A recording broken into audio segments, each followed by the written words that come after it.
Yo! C'est supposé être une vidéo sérieuse, je vais pas faire le ouf. Le samedi 6 octobre 2018, j'ai appris une super mauvaise nouvelle par rapport au bateau phare. C'est sa fermeture définitive.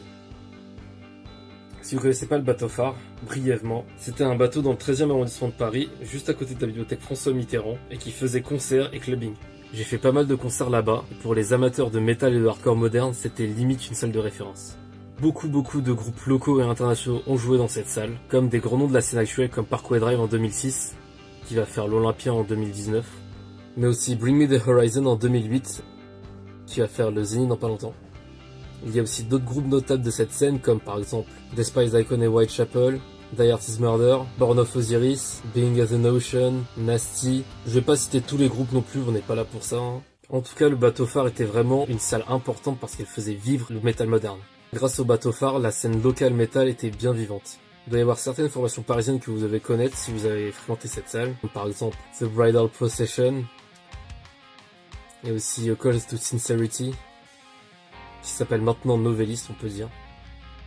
Et certains de ces groupes locaux sont même devenus des noms importants de la scène métal française, comme Betraying the Martyrs, ou encore Rise of the North Star, qui ont joué au sein du bateau phare.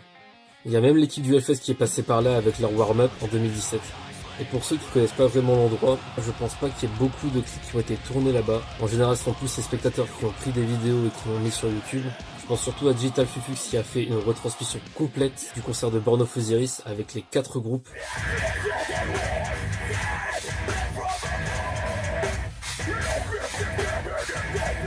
Je vous invite à regarder au moins un des 7 pour voir comment c'était et aussi pour ceux qui étaient présents se rappeler des souvenirs. Sinon il y a quelques parties crowd kill avec le clip de Nasty, Fire, et aussi avec le clip de Life Winner fait par Rock Sound, où en plus plein d'amis sont présents là-dedans.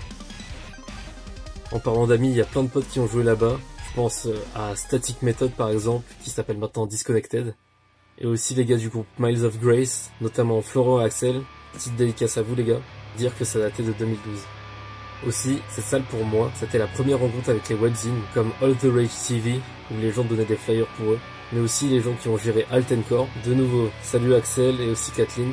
C'était aussi pour moi la première rencontre avec le milieu de l'organisation de concerts, où j'ai pu connaître Only Talent Production, qui a un peu fait tous les concerts de groupes notables que j'ai cités auparavant, mais j'ai aussi pu en quelque sorte travailler avec See You in the Pit, ceux qui ont fait des dates comme Adventist Chronicles, The Algorithm ou encore Ingested. Après niveau travail, j'ai donné des pattes à Alex Terrible. Bref, la fin du bateau phare ça a été un peu un choc pour toutes les personnes qui côtoyaient ce lieu. Au tout début c'était annoncé comme une fermeture pour rénovation en février 2018, mais personnellement j'aurais jamais pensé que ce serait une fermeture définitive à ce moment-là. La première fois que j'ai côtoyé cette salle c'était en 2012 avec Animals as Leader qui a joué là-bas. Et ça reste l'un de mes concerts les plus mémorables parce que le son en live était meilleur qu'une qualité studio. C'était vraiment incroyable. J'avais 17 ans à l'époque. Et la dernière fois où je suis allé au bateau phare, c'était pour le Four Seasons for Nujabes avec Origami Records, Andrez et aussi Guillaume de Ichiban Japan. À ce moment-là, j'avais 22 ans. J'ai donc passé 5 ans à côtoyer cette salle. Il y a tellement de souvenirs que j'associe avec cette salle de concert qui maintenant n'existe plus. Donc un grand merci au bateau phare pour toutes les choses que vous avez apportées pour la scène parisienne, mais aussi pour le métal moderne. Un grand merci aux organisateurs, mais aussi aux artistes, et bien sûr le public, que ce soit pour le clubbing ou pour le concert. J'ai la seule impression que le Paris va devenir de plus en plus calme et moins animé en concerts rock et musique alternative, avec toutes les petites salles de concert qui ferment de plus en plus ces dernières années. La fin du bateau phare n'arrange rien du tout. Votre présence, elle nous manquera. Le bateau phare est mort. Vive le bateau phare.